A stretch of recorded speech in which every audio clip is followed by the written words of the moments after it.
everyone, it's Jack Cotton, luxury real estate expert, agent, and #1 Amazon bestselling author of Selling Luxury Homes.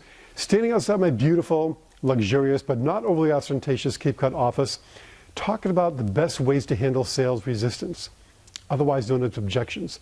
You know, no matter what business we're in, people raise objections. People don't buy from us the very first meeting or the very first appointment. They have objections. We're going to talk about a 5-step process for handling objections, sort of a one-on-one in handling objections.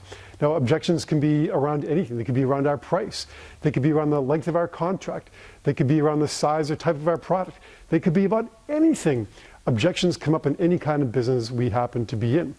They are a natural part of the sales process. Think of objections as a question, a concern. You could even think of them as a reflex. Questions are often a reflexive action that customers and clients raise just out of habit or reflex. And we have a tendency to want to answer them as quickly as possible, to slam the client or customer with a solution to their objection before they even get the whole objection out of their mouth. You know, it reminds me of that game at the arcade or the fair called whack-a-mole. You have this big hammer and the moles pop up, and your job is to whack them down as quickly as you can. Well, that's how a lot of salespeople handle objections, like whack-a-mole. And that is absolutely the wrong way to handle sales resistance or objections. Follow this 5-step process and see if it doesn't work better for you and your business.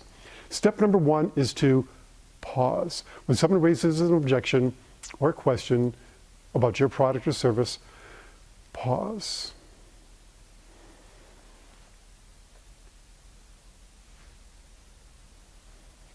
Now, I don't want to pause too long because this is a video, but to see how uncomfortable that sort of was? I mean, silence is golden, but for many salespeople, silence is uncomfortable. But here's the true fact of the matter.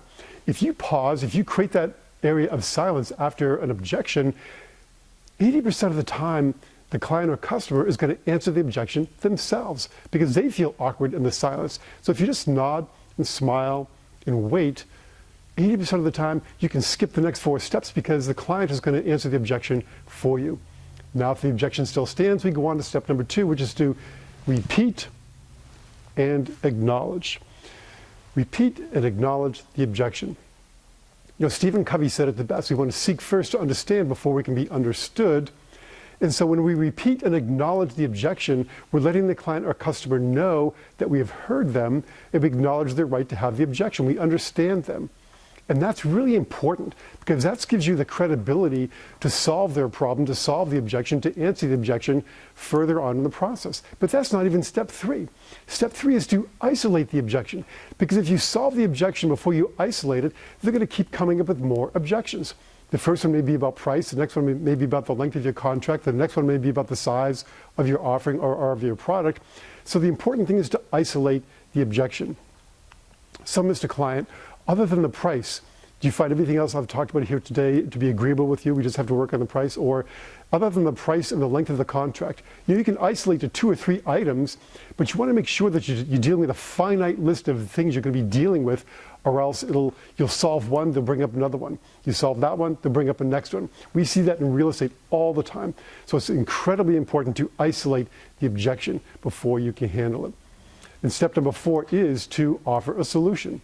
Step number 4 is the actual offering of a solution. So if you were to purchase the product anyway, do you see how it would add value to your business or to your life? You know, offer solutions to the product. In real estate, we might say, you know, if you were to buy the house anyway, how would you solve the bedroom problem, or how would you solve the lack of a dining room problem? Offer a solution to the problem. And then you can move on to step number 5, which is to close for the sale. By the way, this month we're offering, you know, a free extra 90 days of service, or we're offering a free one-on-one consultation if you buy today, or we're offering a 90-day money-back guarantee. Or if I don't sell your house in the next 90 days, there's no cost or obligation. I'll let you out of my contract anytime you want, no cost or obligation. So those are the 5 steps to handling objections. And here's the action item I want to leave you with. That is to make a list of the most common objections you hear in your business. Write them out. And then pick the toughest one you hear, and then apply the 5 steps. Write out the 5 steps to the handling of that objection, and see if it doesn't work for you the next time a customer or client raises that for you, that it doesn't help you be more effective in solving them and bringing them to a successful conclusion of the contract or sale with you. So here's some reminders. Forward this video on to a friend of yours who may be in business who can benefit from a more effective way of dealing with objections. Check out my website, jackcotton.com. It's jackcotton.com. I've got other videos and information that can be helpful to you. It is geared towards real estate, but a lot of what I talk about can apply to any single business. And the group of people who are watching my videos now is getting large enough where we can start to do some referral business back and forth. So, think of objections as a question, understand they're often a reflexive action, and you must have a process to deal with them to be effective and not turn people off and not lose the sale. So until next time, make it a great week.